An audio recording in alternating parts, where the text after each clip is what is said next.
नमस्कार मित्रांनो, स्वागत आहे तुमचं माझ्या मिनी ब्लॉग मध्ये.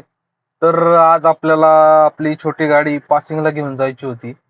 तर आरटीओ ला पोहोचलो व नंबर टाकून घेतला, कारण की नंबर जरा खराब झाला होता आणि आपण जरा उशिराच गेल्यामुळं आपला नंबर पण थोडा मागच होता. आणि आज आपण शुभमला सोबत घेऊन गेलो होतो, मग त्याला पण घेतलं ब्लॉग मध्ये. तर आपली पहिल्यांदा ब्रेक टेस्ट होणार होती. तर ब्रेक टेस्ट साठी गाडी घेतली. मॅडमनेच चालवली ब्रेक टेस्ट साठी गाडी आणि ब्रेक टेस्ट पास झाली आपली गाडी. मग तिथनं पुढे आपण लाईट चेकिंग साठी लाईनीत लागलो, तिथं पण परत नंबर. मग आपण लाईट चेकिंग पण करून घेतली, लाईट चेकिंग पण आपली पास झाली. पण आपला रेडियमला थोडा प्रॉब्लेम होता. मॅडम म्हणले रेडियम चेंज करून यायला लागेल. मॅडमने तसं लिहून दिलं, पण रेडियम लावून घेतलं आणि गाडीची टेस्ट पास केली. मग आपण निघालो घराच्या दिशेने, कारण आज गुरुवारच होता, सुट्टी असल्यामुळे लवकरच चाललो होतो. जाता जाता गाडी वॉश केली. मित्रांनो, कसा वाटला व्लॉग? आवडला असेल तर नक्की लाईक कमेंट शेअर करा. धन्यवाद.